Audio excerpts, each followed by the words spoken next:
Mr. Arevalo, alam mo, malamig na malamig ulo ko ngayon ha. Pero pag ikaw, tumingin ka ng tingin na sa cellphone mo, hindi ko alam kung ano binabasa mo dyan, humarap ka sa amin. Opo. Yes po, Your Honor. Ikaw may-ari nito, di ba? Yes po, O Your di Honor. dapat alam mo. Ano yung mga proyektong na-awardan sa inyo ng DPWH? At saan-saan? Ano po, Your Honor?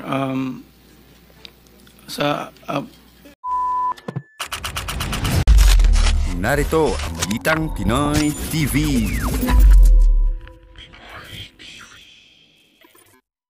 Okay, magandang araw po sa ating lahat at panibagong reaction video na naman ang gagawin natin patungkol po sa nagaganap ngayon sa Senado. Senate hearing dito sa mga contractors na involved sa mga anomalya sa flood control projects. Unahin nating i-react itong si Senator Jinggoy Estrada ay tinanong itong si Diskaya, no? Patungkol sa kanyang mga luxury cars. So mahalaga po na malaman po natin itong mga luxury cars na ito, kung ito po ba ay kasama ito sa mga tax nating mga taong bayan. Ginamit ba ito para pambili, no, ng mga tax? Ay alam mo naman, sobrang dami po ang kanyang mga luxury cars. Nakapagtataka kung saan galing ang pera na yan. Kaya siguro nagtataka itong si Senator Jinggoy Estrada at tinanong siya, ito ba ay galing sa taxpayers money, yung taong bayan? Okay? So kayo na po ang humusga dito. Tingnan nyo masyado at maigi itong reaksyon, ang mukha nitong si Diskaya, kung siya ba po ay nagsasabi ng totoo. Okay? At sa pangalawang video na ipapakita natin at i-react natin, itong pagmamay-ari ng Wawaw Construction Company na halos hindi na makapagsalita. Yuko ng yuko. Ano bang ibig sabihin nito? Nahihiya ka ba sa mga ginagawa mo? Nagtatanong lang po tayo. Nahihiya ka ba sa mga ghost projects na kumakalat ngayon? Inamin mo ba? Yan ang tanong Inamin mo ba na meron kang mga ghost projects na nangyayari po sa mga proyekto ninyo? Kasi ako nakakabilib rin ang ginawa ni Senator Jinggoy Estrada dito. Siya lang yung senador na medyo magaling. Prinangkahan niya itong mga contractors na ito. Kung diretsang tanong, galing ba ito sa taxpayers money itong mga kayamanan ninyo? Wala namang masamang magtanong dyan because hearing yan Hearing yan para malaman natin kung talaga bang ninakaw ang pera ng taong bayan. Okay, so yan ang alamin natin, yan ang pakikinggan natin ngayon, no? At kayo lang humusga, taong bayan. Okay? Pero bago ang lahat guys, bago ko ipapakita yung mga videos na yan, help me po muna na i-like at saka i-share itong video na ito para guys kakalat ito sa taong bayan. Mahalaga po na kumalat po itong ating reaction video para naman malalaman ng mga taong bayan ang katotohanan at ang realidad na nangyayari ngayon sa ating lipunan. Okay? Okay. Kaya sabay-sabay tayong mag-like and share dito sa video na ito. 1, 2, 3, go. Ayan, naka-like and share na ba lahat? And sa mga ngayon lang nanood dito sa Donmar TV, if this is your first time na nakapanood kayo dito sa channel natin, consider na i-subscribe itong channel na ito kasi libre lang po ang mag-subscribe sa YouTube. Walang bayad yan. Updated ka pa sa ating mga latest na mga balita. Okay? Kaya sabay-sabay tayong mag-subscribe sa Donmar TV. 1, 2, 3, go. Ayan, nakasubscribe na ba lahat?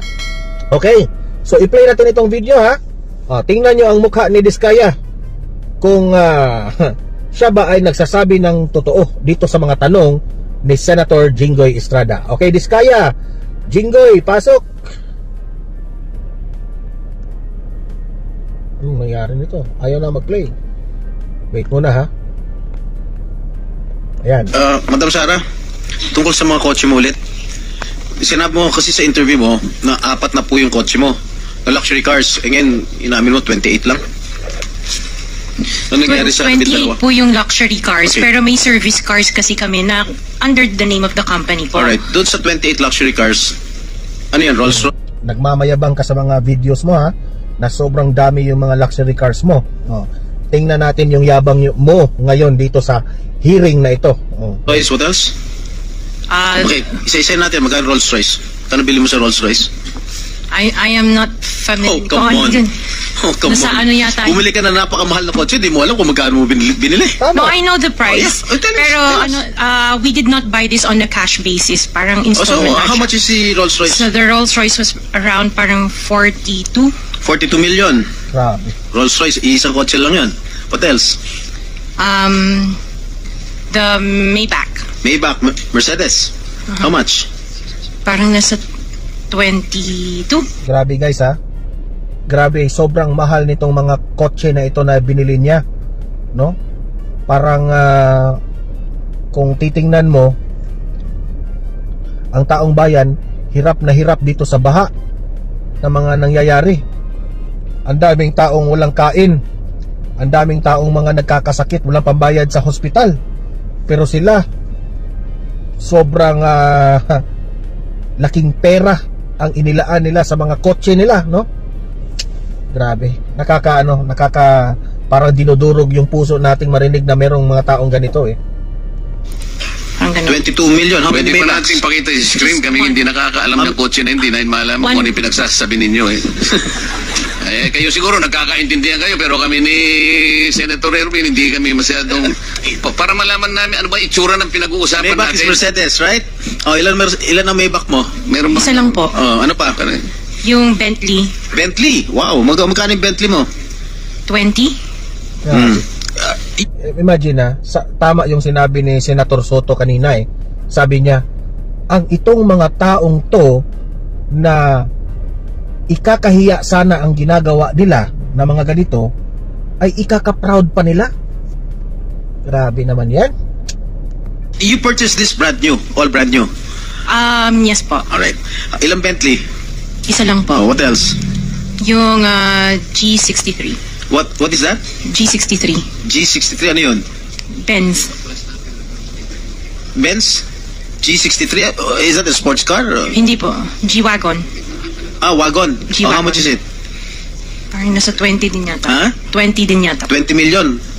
One vehicle only? Oh, what else? Grabe. Yung Cadillac po. What kind of Cadillac? Yung SUV. Escalade? Yes. Oh, magkano? Parang yan. Mga 11 yata po yun. Bulletproof? Sobrang mahal No. ng mga sasakyan. Isa lang. One white, one black. Oh, dalawa. Both at 11 million each. Yung isa 8. So, kung i-analyze mo, if you have these cars na mga sobrang mahal, meaning to say, sobrang dami ng pera mo. Kasi luxury cars eh. Aabot siguro ng mga 20 plus luxury cars ang nasa kanya. Tapos tagti 20 million. So, billions talaga yung pera nila. Meaning to say, wala lang sa kanila itong mga cars na ito. Easy lang silang makabili dito. No? Sana ipapakita natin yung mga videos sa kanila, no? Yung mga nabahaan. Ay nako, hindi man tayo nag-aakusa sa kanila. Pero the fact that merong mga kapalpakan, merong mga ghost projects dito sa mga ginagawa ng mga contractors na ito. Nilalahat ko na ito ha. Hindi lang kay Diskaya ha. Di ba kayo nakokonsensya? Di ba? You can live a simple life. You don't need these cars. Grabe. Yung black. Long wheelbase? Yes po. What else? Yung GMC. What is this GMC?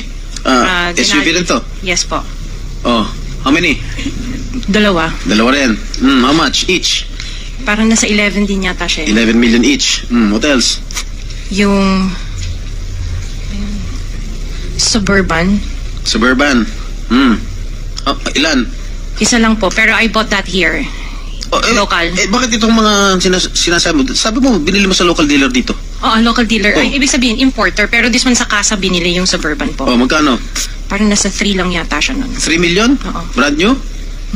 Second hand? Binili mo? Second hand? Tapos lahat itong mga luxury cars mo, yung mga Rolls-Royce, Maybach, Bentley, Escalade, G63, pare brand new. Opo. Bakit bumili ka na second hand Suburban? Ano na siya yung lumang model, hindi siya yung brand new model. Kaya nga, bakit ka bumili ng second hand? Kasi yun lang yung available kasi that was the time, at that time it was pandemic, so that was the time na yun lang ang available niya. When did you acquire all these luxury cars? All at the same year? No po. When? Since 2022, 21. 2022. May 2021 pa po. 2021. So ilang beses ka bumili ng kotse sa isang taon? Minsan sa isang taon, isa, or kaya minsan tatlo yung iba. Luxury. Opo. Kailan ka natuwa doon sa payong na Rolls-Royce? Last year lang po. Last year mo lang na-purchase? Yes po. Yung payong, dahil sa payong, bumili mo, ha? Alright. Bukod sa mga nabanggit mo mga sa luxury cars, ano pa? Yung mga SUV ng mga engineers ko. Hindi, ilan lang to? 3, 4, 6, 8. I can't remember all at the top Sa of my dami? head. Oo. Sa dami? Apa.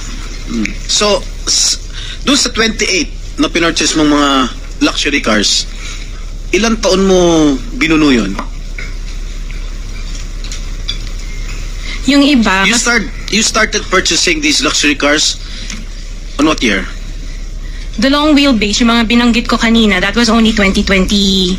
No, when did you start? Yung iba, like, let's say, the autobiography, 2016 What is pa po. autobiography? Ano yun, Range Rover? Oh, may 2016, Wala, di mo sinasabi sa akin, Range 2016 pa po siya. Rover. Ilan? Just the one autobiography and then What the Defender. autobiography? Ito ba yung Range Rover? Range Rover po. Okay, how much did you purchase? 16. 16 million. 2016 pa po yun. Ilan? Isa lang po siya. What else? Aside from Range Rover? Sabi mo? Defender. Ano siya? Range Rover. Range Rover din. Ilan? Isa lang po. Ilan, magkano? Nasa parang 7 yata yun. 7 million? Aha. Ano pa? The Evoque. Ano? Evoque. What is Evoque? Range Rover. Range Rover pa rin. Marami ka pala Range Rover. Yung Evoque. Ito yung, maliit ba ito, malaki? Maliit. Okay, magkano? Parang nasa 5 lang yata po siya. 5 billion. What else? Lang ha? 5 Lang ha? Bila lang yung 5. Sarap ng buhay mo sige, ano pa? Hindi ko na maalala yung iba. Sa dami talaga, hindi mo maalala, no? Sino gumagamit itong mga luxury cars ninyo? Kami po. Everyday, siguro sa pag-aalis kayo nung umaga, Rolls-Royce ang gamit mo. Pag uwi mo ng tanghali, kakain, pag lalabas kayo, may back naman ang gamit. Ganun ba yun? Sa dami nyo ng kotse. This is really, for me or for all of us, for all the Filipino people watching, this is unbelievable. Correct. Tama. To have 28 or 40 luxury cars at your disposal. Ngayon lang ako nakarinig na isang tao o mag-asawa na ganito, kadami ang kotse na mamahalin. Hindi na bala yung mga Fortuner, okay lang. Pero kayo, Rolls-Royce, Maybach, Mercedes-Benz, Bentley, Escalade, Range Rover, ilan?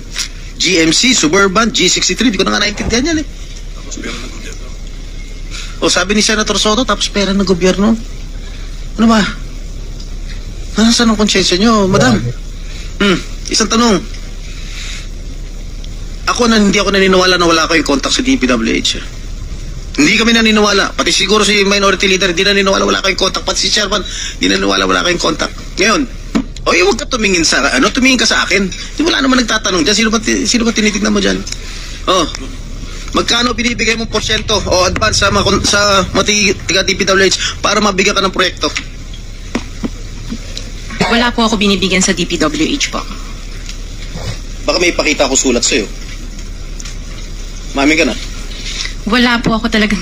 Kasi hindi po ako nakikipag-transact with the DPWH. At the end of the day, pag nagsinungaling ka, ipapakita ko yung sulat. Mino mo. Di ba umabot hanggang 40%? Wala po ako, sa DPWH wala po akong kausap talaga. Sige, I will take your word for it pagka meron ako nilabas sa'yo mamaya. Okay? Mag-isip-isip ka. Hindi ako nabibiro. Wawaw. Mr. Arevalo, kanina, nandito ako kanina, umakyat na ako, pagbalik ko rito, nakatungo ka pa rin. Sino ba talaga kausap mo dyan? So may mic. Wala po, Your Honor. Ito. Palitan natin ng angle ito ha. Kasi umiinit na itong ano eh, talakayan eh. May better angle ito dito. Ayan, play. Wow. Mr. Arevalo, kanina, nandito ako kanina, umakyat na ako, pagbalik ko rito, nakatungo ka pa rin. Sino ba talaga kausap mo dyan? Ito yung halos hindi na makapagsalita eh. So may mic. Wala po, Your Honor. Pero ka ba abogado? Yes po, Your Honor. Ikaw ang may-ari ng Wawaw. Opo, Correct? Your Honor. Ano ba yan? Sole proprietorship, partnership, or corporation? Sold po, Your Honor. Sole, ikaw lang. Magkano paid up capital? Magkano capital mo dyan? Nung una po is 9 million po, 2017. 9 million. 2017 po nag-start po kami. 17 po. 2017. Up to now. Hindi po. Sole proprietor pa rin hanggang ngayon. Opo. Paano ka naka-garner with 9 million as your capital? Paano ka nakakuha ng malalaking proyekto sa DPWH? Nag-start lang po kami nung 2019 na may nagka-project po. 2019? Opo. Sino kausap mo? Wala po, Your Honor. Wala po. Wala kang kausap? Wala po. Okay. Involved ka sa Ghost Project? Your Honor, invoke my right to self-incrimination, Your Honor. Ano nga? Pakiulit. I invoke my right for self-incrimination, Your Honor. Wala nang magsalita. Parang napaghalataan siya na may tinatago. Malinaw ba? Sir, pwede bang... linawin muna natin yung sinabi kasi ang narinig ko, I invoke my right to self-incrimination. Against Self-incrimination, Your Honor. Plus, Mr. Chair, dapat tumingin ka rin sa nagtatanong mo, Mr. Rubo. Ay, ba tumingin sa amin? Huwag kang kausap mo. Lamisa yung kausap mo eh. Senador yung nagtatanong sa'yo. Yan ang malaking tanong. Bakit lagi siyang nakayuko? Hindi siya makatingin ng straight, di ba? Ano ba? Guilty ka ba? Nagtatanong kami. Harapin mo rin. Thank you. Anong pangalan? Arevalo. Mr. Arevalo, meron kang abogado? Yes po, Your Honor. Is he here? He can give you legal advice. Yes po. Nandiyan ba, abogado mo? Nasaan ang abogado mo, Mr. Arevalo? Halos hindi siya makapagsalita eh. Nasa Ito ko, Your yung Honor. kinainit ng ulo ni Senator Jinggoy Estrada eh.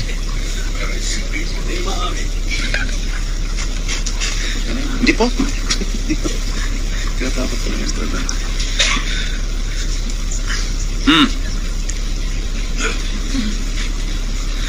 Answer. Tingnan mo na, so may in-advisean ka na ng abogado mo, ha? Mr. Arevalo, Are you involved in any ghost projects? Your Honor, I invoke my... Ito na nga mga kabalita. Ano na ang masasabi nyo patungkol sa balitang ito? Please comment down below mga kabalita. Pag-usapan natin yan sa comment section. At kung di ka pa nakasubscribe sa ating channel, baka naman